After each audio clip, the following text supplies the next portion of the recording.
I am recording. Oh, nice. Okay. So then we'll get to... Hey, whether we cut that or not, it was a good conversation. I'm not mad. I have to at least cut a little because I don't want to be saying weird stuff about people like, I don't Sarah who? Sarah who? Yeah.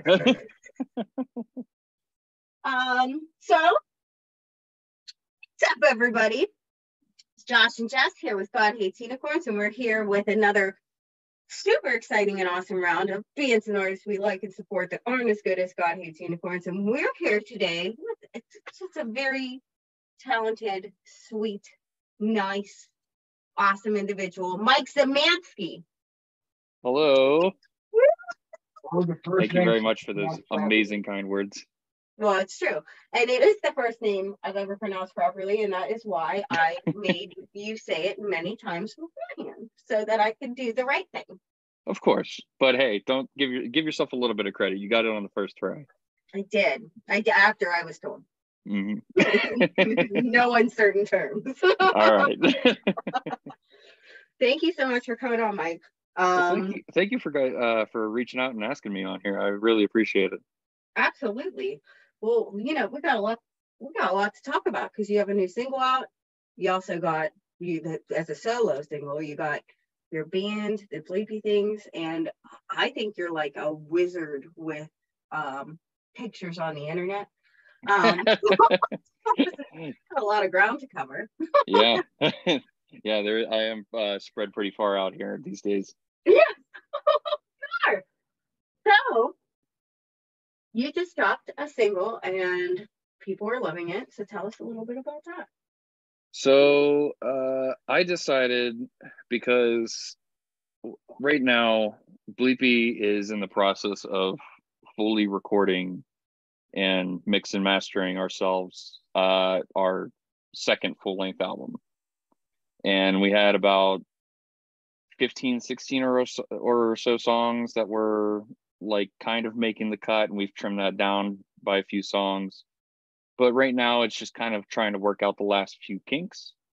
So in that time, I decided, I was like, you know what? I've always liked doing, cover videos, and I like to posting them to Facebook. Some of them go back 10, 12 years, so they're really dated. But I decided, I was like, you know what? I'm kind of a more established musician now. I kind of want to put something that is everything of myself into. And so I decided, you know what? I want to do a Pink Floyd cover. Pink Floyd's one of my favorite bands of all time. David Gilmour is just one of the top guitarists that I look at when you have so many people now that are guitarists that are so wildly talented that it's always nice to, pick up a little bit of what they're putting down. Yes. But David Gilmour has always been that guy that I always go back to. And I'm like, he has such feel and such tone that, no one can replicate that today. And so I basically wanted to just do it as like a challenge to myself and see exactly what I could put together, record, mix, and produce, and see where that gets me. And so then I had decided, I was like, all right, well, let's go through a little bit of Pink Floyd's category or discography and just see, what sticks out. And honestly, with the way that today's world has been, I couldn't look past Animals. So I decided to just go with Pigs. And so just starting that process of really just breaking down the song to its core instruments and really digging into how the song is structured, how it's played, and how it sounds sonically compared to a lot of other things today. I really wanted to give it kind of a more modern take, more modern feel, but also kind of keep that reclusiveness to where it's like, okay, yeah, there's only this many instruments playing at a time, but it sounds absolutely massive. So how could I replicate that? And that's what you hear today that I've put out. And it's awesome. You did a wonderful job. I'm a big Floyd fan myself. Animals is one of my favorite records by Pink Floyd. And nice. When I heard that, I was like, he did it justice. And that's the hard thing. Like, if you're going to do Pink Floyd, like, you have to do it justice, and you just absolutely nailed it. Yes. Absolutely. Thank you. I really just I was really nervous. I mean, especially for something of this caliber. Like, I mean, not everybody just decides to cover a 12-minute long song, but I felt that I could at least, do something to, at least pay homage to that. And to hear that, people like you guys and a few other people have reached out and said that they really, really enjoy it. And so it brings me a lot of joy to sit there and hear. It's like, oh yeah, you did fantastic. It sounds exactly like it. You did a really good job. It really means a lot. That's true. I'm surprised you didn't do something off of Piper. You know what? I had a toss up between, it was going to be either Pigs, Flaming, or it was going to be something off of Saucer Full of Secrets, but I wasn't 100% sure yet. It was either like Jug Band Blues or Set the Controls for the Heart of the Sun. But I wanted to do something that was, again, a little bit more relevant to the times. Right. I mean, you can't get any more relevant than saying, haha, Sherrod, you are, to the White House, Mhm. Yeah, you picked the right one. You definitely knocked it out of the park. Thank you. I really do appreciate it, because I mean, again, like doing every single instrument and recording it and being able to break it down was a challenge that I didn't think I'd be able to, successfully recreate. So, that gives me like hope for our undertaking in the future. Yeah. Yeah, we're gonna be doing some cover stuff coming up here. Secret. Well, we could talk to you afterwards, but yeah. Yeah, it really, like, it's so impressive, and you should be so proud of it. I really am proud of it, but again, I mean, I got to tell you that those nerves leading up to sit there and even push send on the Facebook post to sit there and be like, oh, I have something coming out. It was like, I'm still like shaking a little bit, because I'm like, oh, are people actually going to listen to it? Or people are going to, take it seriously? And it's evident that they are. So I'm, grateful. And I mean, I think, we'll talk a little bit more about the Bleepy things, but you've already established, like, what a talented musician you are with them. And as far as, like, I think that it's really important personally that you are like somebody who's supportive and kind, and as you're, to other band people and to other people on the internet and to fans and to everything.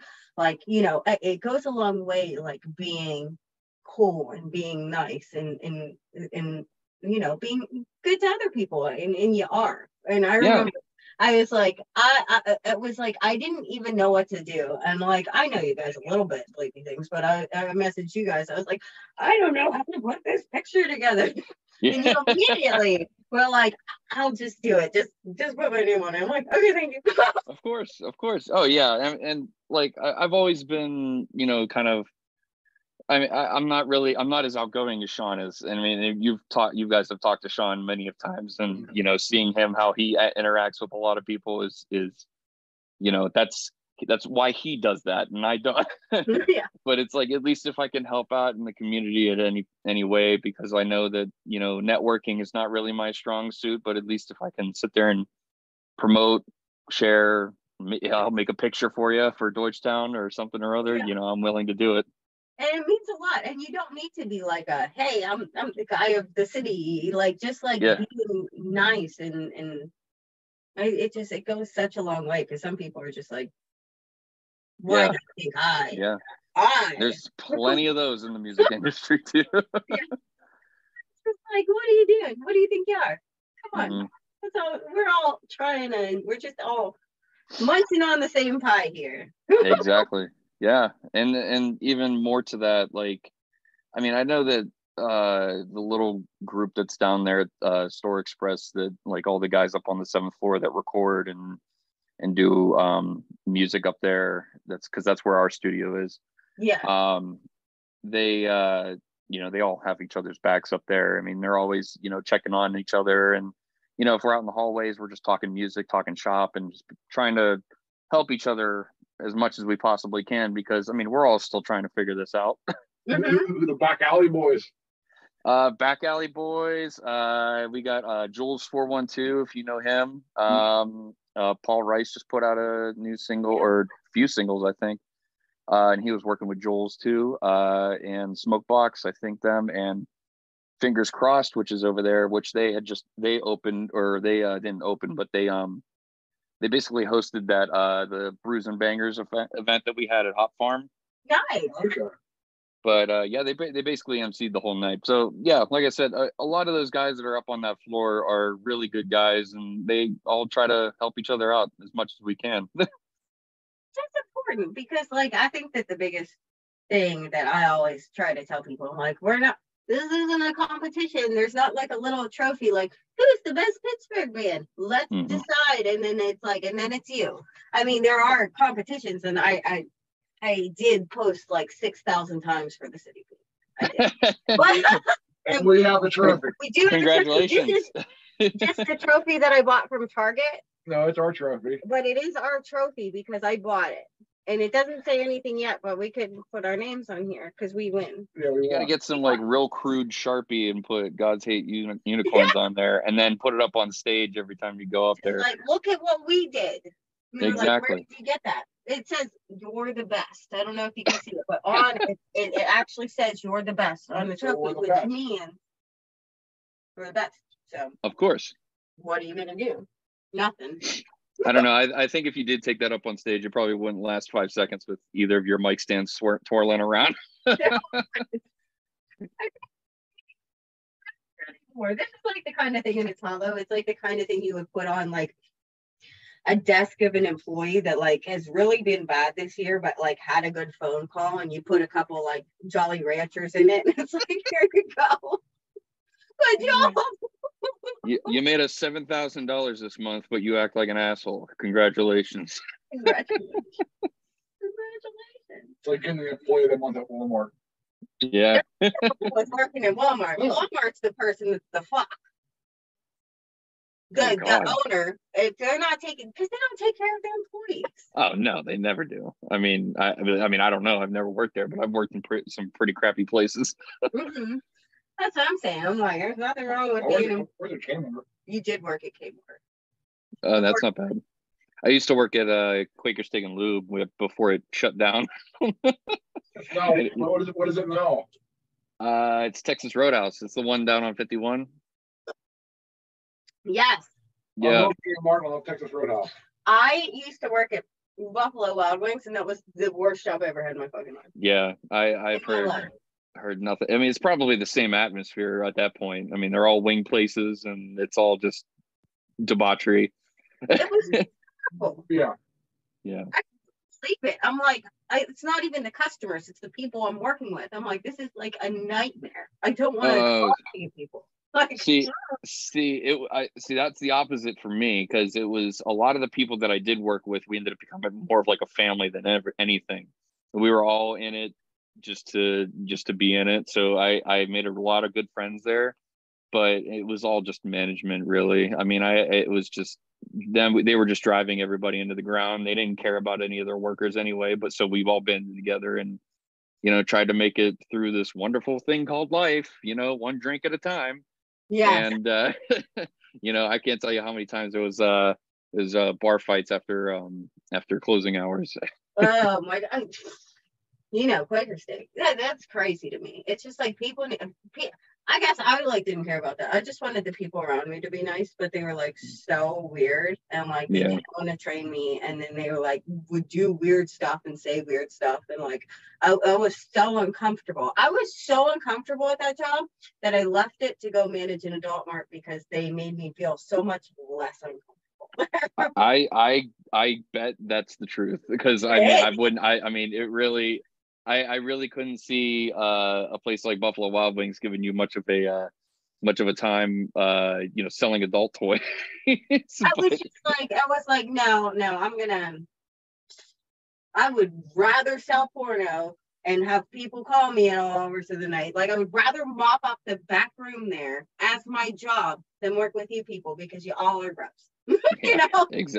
Exactly. It was nuts. Anyways, full grass as always.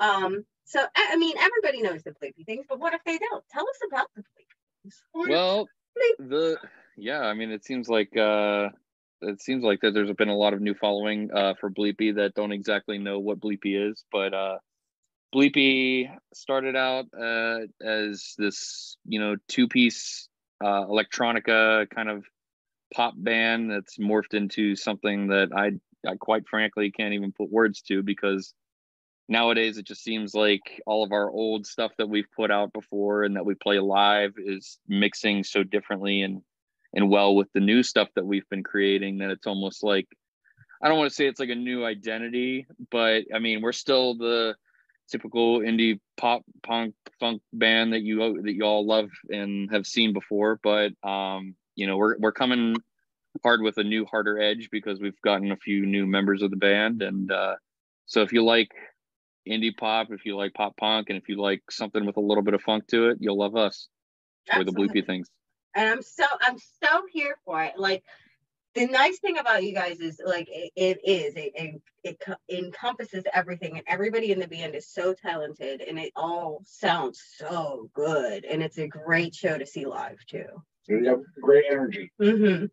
Yeah, the energy, again, bringing it back to Sean here, but you know, if he's not moving around stage, then you know there's a problem. But yeah, he's quick.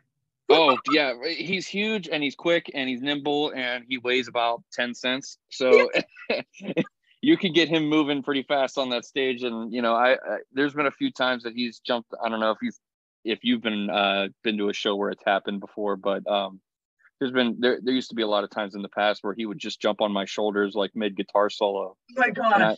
And I'd have to continue to just play through it. I mean, there was a time we played at the Hard Rock, and he literally put his legs, like, because I bent down to like fix my pedals or something. Yeah. He put his legs right over my shoulders, and I just stood up, and he was still riding on top of me. There's a video of it somewhere, but yeah, just being able to try to keep up that kind of energy every single time we play live is always a challenge. But I mean, we're up for it.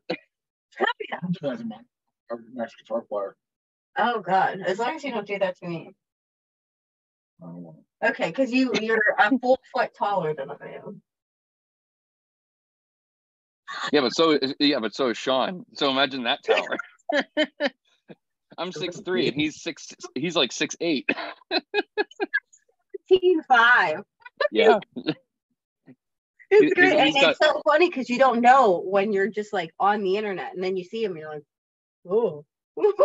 Yeah, I definitely. I mean, a lot of people have come up to us and been like, "You guys are such like the tallest band here. Like, what's going on? You're not like you guys have so much energy, but you're giants." I'm like, well, yeah. What's going on here with how tall you all are? Explain yourselves. Explain ourselves. How tall we are? Yeah. What? I mean, is there like a application that has a criteria? I would love to say that there is, but it just turned out that way. I mean, the shortest guy in our band right now is Hunter, and he's the other guitarist that plays with us, and he's not even that short. How tall is Hunter? I mean, I think he might be like 5'10", okay, 5'11", something. So it's still kind of tall, but it's not, you know, when the rest of the band is over 6 foot, you know. Yeah. It's little. Mm-hmm. Oh, little guy. Oh, honey, you did it, baby. Hey, he makes up more than for it with his guitar playing too. I mean, he's just an absolute wizard on that Strandberg that he uses, and I get jealous of him every day.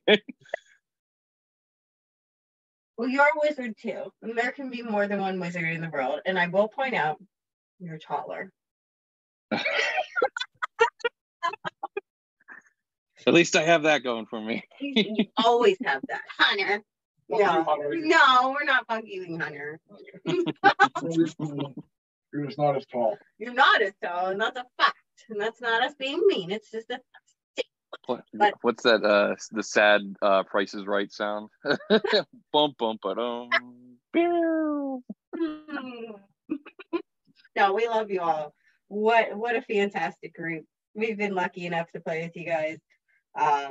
We need to play together again. It's been a hot minute since we've played together. It was probably maybe one of like two favorite God Hates Unicorn shows ever was the one that we played together. Yeah. We do, and we're going to be probably booking again for like spring, so we're going to make it happen. Ooh, let's do it. I'm down. Always down. And I know Bleepy's we're because we threw that one show over at Hop Farm that I was saying before. And I think we might be doing something like that again in the future. So yeah, absolutely. You might be getting a phone call. Or we're working on a few new members right now, but we'll be ready by next year. Hey, that works for us because we ain't ready to put a show on yet. But when we do, yeah, exactly. We'll be contacted. I'm excited for what's to come for everything. So you guys are recording an album now? Yes. Yeah, like I said, it was 15 songs, 16 songs that we've whittled down to it's more than 10, but less than 16. And so it's just kind of like, all right, making sure that the whole album vibes together, and picking your starter piece and picking your ending piece and whatnot. But it's been a process. Everybody's been pulling their weight, and it sounds wickedly good. We have a few features on it too, which I don't. I'll leak this. I'll leak the one. If you guys know Yak the Atlas, he's going to be on one of our songs, doing a little bit of flow. So look out for that when that hits. Oh yeah, that's all I'm saying. That's gonna be Jacob's awesome. He was on our podcast and he was so much fun. Yeah. Did he show us a nipple? I think he showed some nipples. Yeah, that's Yak. He sounds like Yak. We played a show with them at Theater with Sierra. Yeah, that was. Oh wow. Oh man, I have like every show's my favorite show. Shut up! I'm sorry, I'm really terrible at this. I'm like, that was my favorite show. I mean, that's a good show. I mean, I know Sierra Sellers puts on a hell of a show. So, yeah. And she just played Indie Rock Fest the other night too. And like the fact, like we booked that show, and I was like, "Hey, Sierra, you want to play?" And she was like, "Yes," and we're like, "Okay, okay."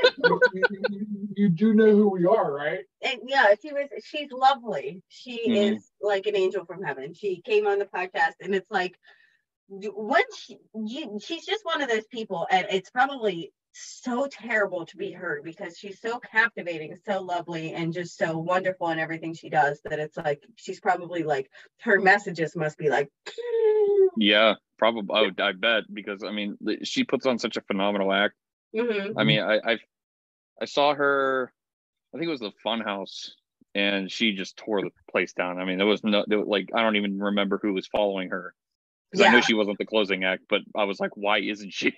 Why wouldn't she be? Yeah. She's unbelievable. Yeah, I went to see her show downtown, and I showed like on stage like, "God Hates Unicorns." I'm like, and that's what the fuck? That's the thing about her is that she's not only probably absolutely at least one of the most talented women in the city. Yeah. She's so kind. Yeah. She's so kind. I haven't heard a bad thing about her at all, and just judging by how she is, how she carries herself professionally, I could see her going far, like really far. I can too, and we're gonna be like, yeah, give me a call, please. Let me open for you on tour. Remember us? Yeah, you were on our podcast. Oh yeah, we did have her sing Shania Twain with us. Oh, that's awesome. What'd you sing though? Man, I feel like a woman, because every time they do Man, I Feel Like a Woman, I'd have to leave the stage because I don't know. I guess the joke is that like I'm not qualified to sing that song because I don't know what it is, but it works. So I'm always like, I gotta go take a shit. Don't sing any songs without me. And then they do the thing. I don't know. I'm just here.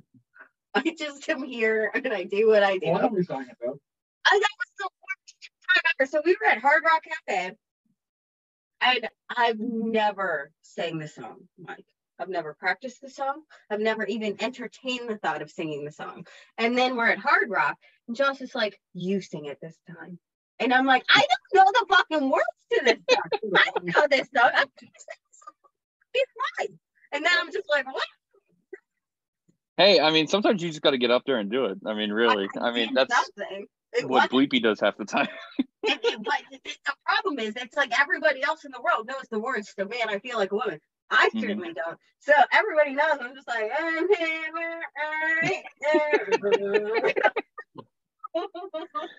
oh gosh. I'm like, don't do this.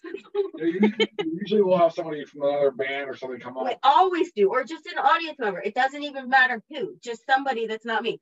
Never once did anyone suggest like I would ever sing that song, so I never learned it. And then maybe I probably funny. I'm like, I'm gonna have her do it this time. Asshole.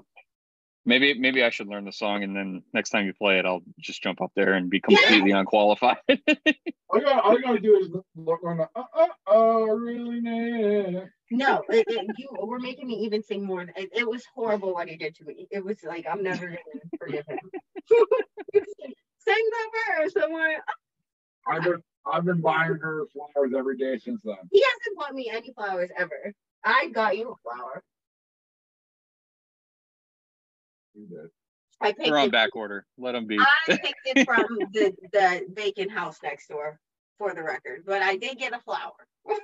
Hey, there you go. Everybody got to get their flowers somehow. Exactly. It doesn't matter where they come from. Mm-hmm. The heart. So I'm so excited for all this back order. Yeah. I got our 100 grams and 100 grams. Ooh. I should go home right now. They're probably all at my doorstep. Yes, you should. They're overnight shipped on Amazon. You'll get them. Hold on 1 second. I have them ordered right now. Got to boot up that Prime subscription. Got to get that.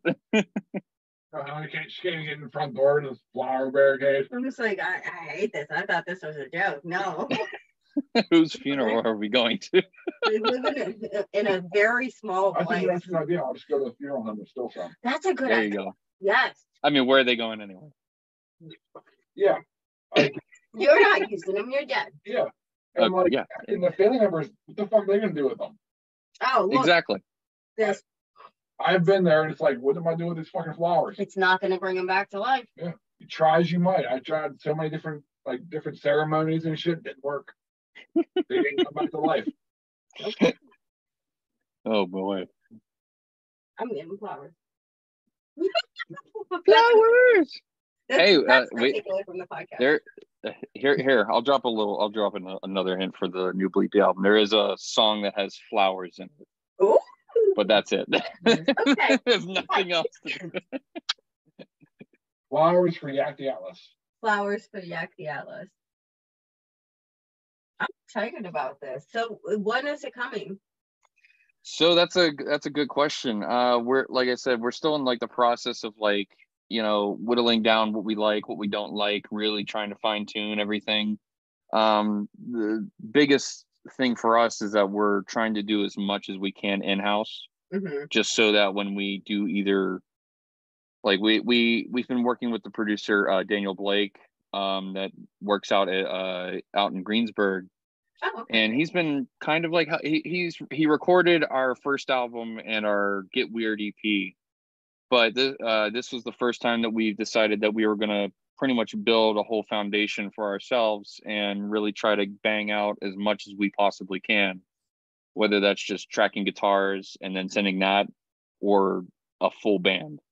And doing the Pigs cover actually helped a lot of that, because it was a lot of me trying to discover in the studio how to align certain microphones for the drums, how to, mic a cabinet, how to, or just do direct in for a bass or a guitar, and, recording vocals with, a slew of many different, compressors, plugins, yada, yada, yada, whatever you want to pick.